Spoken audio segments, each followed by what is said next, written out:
Friends, digital English solution में आपका स्वागत है। आज हम कंपाउंड सेंटेंस पार्ट 1 के अंतर्गत कंपाउंड सेंटेंस बनाने की विधि के बारे में पढ़ेंगे। कंपाउंड सेंटेंस बनाने के नियम। कंपाउंड सेंटेंस आप जानते हैं कि इसका निर्माण दो स्वतंत्र वाक्यों को जोड़ करके किया जाता है। कंपाउंड सेंटेंस का निर्माण कोऑर्डिनेट कंजक्शन का प्रयोग करने से होता है। कोऑर्डिनेट कंजक्शन, ये आपको ध्यान रखना है। एक कोऑर्डिनेट कंजक्शन का प्रयोग करने से कंपाउंड सेंटेंस बनता है। और कंपाउंड सेंटेंस बनाने के लिए कोऑर्डिनेट कंजक्शन को हम 4 समूह में बांटते हैं।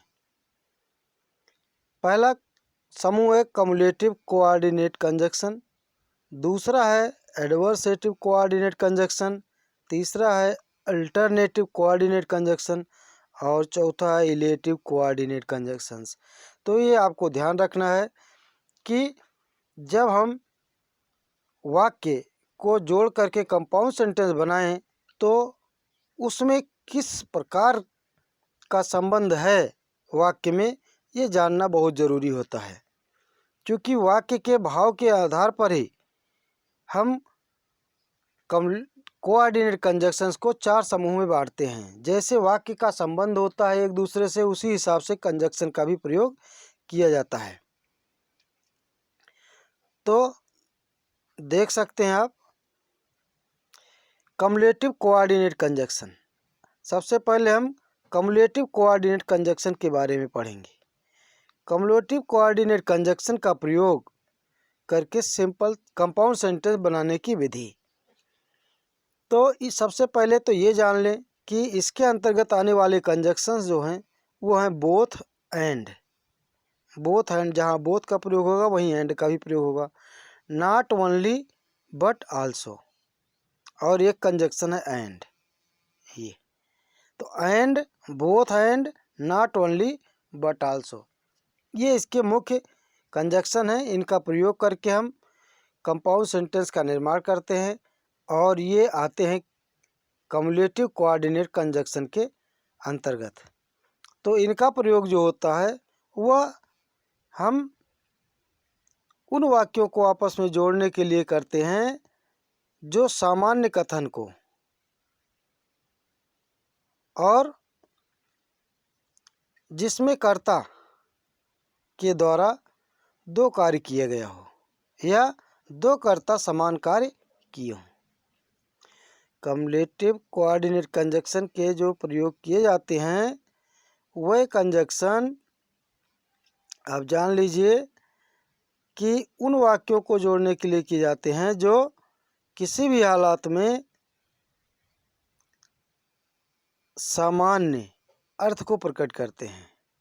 इन का प्रयोग उन वाक्यों को आपस में जोड़ने के लिए किया जाता है जो सामान्य कथन हो और उनमें जिनमें एक कर्ता के द्वारा दो कार्य किया गया हो या दो कर्ता एक समान कार्य करते हों। तो ऐसे वाक्यों को जोड़ने के लिए ही हम कम्युलेटिव कोऑर्डिनेट कंजक्शन का प्रयोग करते हैं। तो कम्युलेटिव कोऑर्डिनेट कंजक्शन के अंतर्गत जो कंजक्शंस आते हैं वो कौन कौन से हैं आप देख लीजिए एक बार ध्यान से। एंड, बोथ एंड और नॉट ओनली बट आल्सो। इनका प्रयोग जब हम कभी करते हैं तो ध्यान रहे कि अगर इनको जोड़ने के लिए, जैसे बोथ एंड का प्रयोग तो हम सामान्य तौर पर कर देते हैं, बीच में ही दोनों वाक्यों के लिख देते हैं। लेकिन बोथ और and, not only but also का जब प्रयोग करते हैं तो वो जो है, अगर बोथ का प्रयोग नाउन के पहले हुआ है तो एंड का भी प्रयोग नाउन के पहले होगा। प्रोनाउन के पहले बोथ का प्रयोग हुआ है तो उसी हिसाब से एंड का भी प्रयोग नाउन के पहले होता है। और नॉट ओनली बट आल्सो का भी वही कंडीशन है कि नॉट ओनली का प्रयोग अगर वाक्य में किसी नाउन के पहले हुआ है तो बट आल्सो का भी प्रयोग नाउन के पहले होगा। प्रोनाउन के पहले हुआ नॉट ओनली तो बट आल्सो भी प्रोनाउन के पहले होता है। तो इस तरह से इनको प्रयोग करते समय ध्यान रखना है। ऐसा नहीं करना है कि बोथ का प्रयोग नाउन के पहले और एंड का प्रयोग किसी जो है प्रोनाउन के पहले करेंगे। तो इस जब वाक्य को जोड़ें तो इस बात का ख्याल रखना आवश्यक है। अब उदाहरण के माध्यम से आप देख सकते हैं कि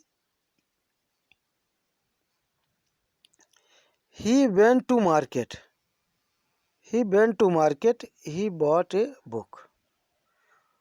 तो जब हम इसको जोड़ेंगे तो देखें दोनों का कर्ता एक ही है।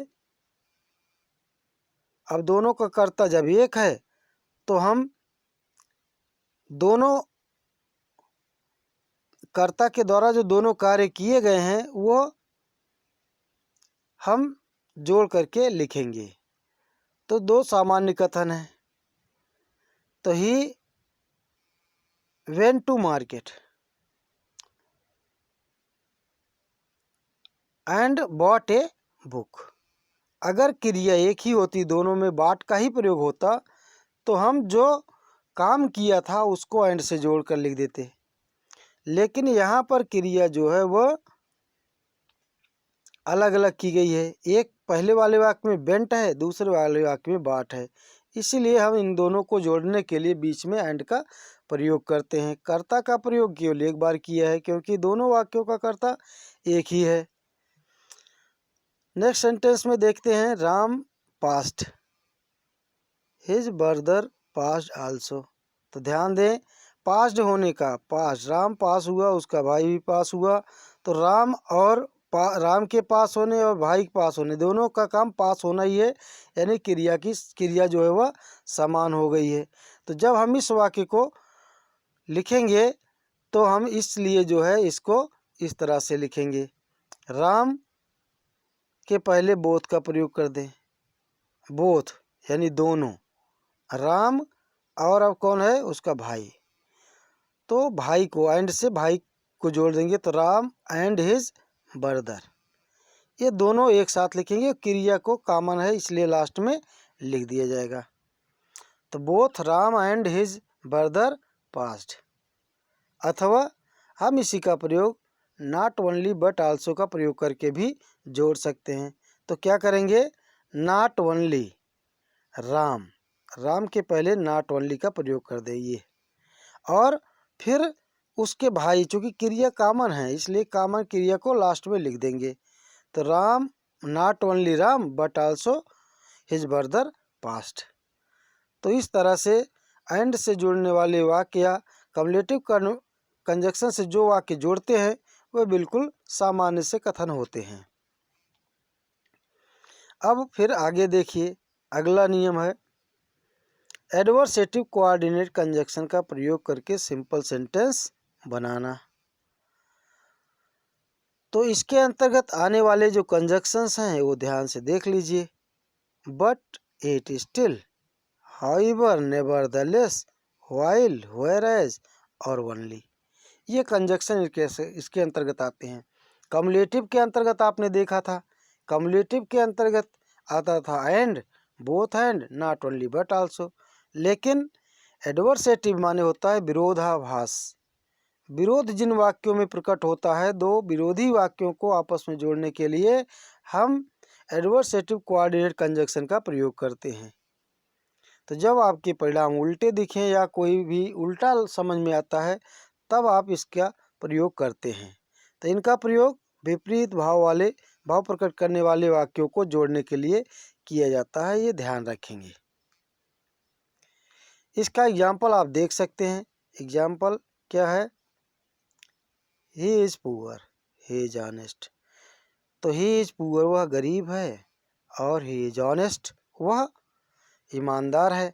तो ही इज़ पुअर और ऑनेस्ट ये लोग मानते हैं कि एक दूसरे के विपरीत होते हैं। यानी कि जो व्यक्ति गरीब होता है तो वह चोरी करता है, बेईमानी करता है और तमाम प्रकार की चीज़ें करता है। तो यहाँ पर ये दिख रहा है कि he is poor, he is honest, यानी कि विपरीत भाव लग रहा है लोगों की निगाहों से देखने पर। इसीलिए जब जोड़ा तो क्या लिखा, he is poor but honest, वह गरीब तो है लेकिन ईमानदार है। तो अगला है he did not work hard, she did not work hard, she passed. अब इसमें भी ध्यान देंगे कि she did not work hard, वह कठिन परिश्रम नहीं की, सी पास्ट। तो अब आपको लग गया कि ये विपरीत भाव प्रकट हो रहा है। पास होने का प्रायः जो है श्रेय जाता है कठिन परिश्रम करने वालों को, लेकिन यहाँ क्या है कि कठिन परिश्रम नहीं हुआ फिर भी पास हो गई। तो इसीलिए हम इसको जोड़ने के लिए ये विपरीत भाव वाले कंजक्शंस का प्रयोग करते हैं। उनमें से कोई एक कंजक्शन लेकर के हम प्रयोग करते हैं। तो she did not work hard, फिर yet she passed, but yet still, तीनों में से या हाउएवर में से कोई एक कंजक्शन यहाँ एट के स्थान पर हम प्रयोग कर सकते थे और ये वाक्य कंपाउंड सेंटेंस बन जाता। अगला है go anywhere, do not go to cinema. इस वाक्य में भी वही प्रक्रिया है कि एक तरफ जो है कहा जा रहा है कि एनीवेयर, कहीं भी जाओ, दूसरी तरफ कहा जा रहा है कि सिनेमा मत जाओ। तो एक स्थान पर केवल एक स्थान की रोक लगी हुई है, इसलिए यहाँ पर ओनली का प्रयोग किया जाएगा। Go anywhere, only do not go to cinema. तो आशा करते हैं कि आपको ये वीडियो अच्छा लगा होगा। अगर आप मेरे चैनल पर पहले आए हैं तो आप इसे सब्सक्राइब कीजिए और इसे लाइक करना, शेयर करना और इसको शेयर करना मत भूलिए।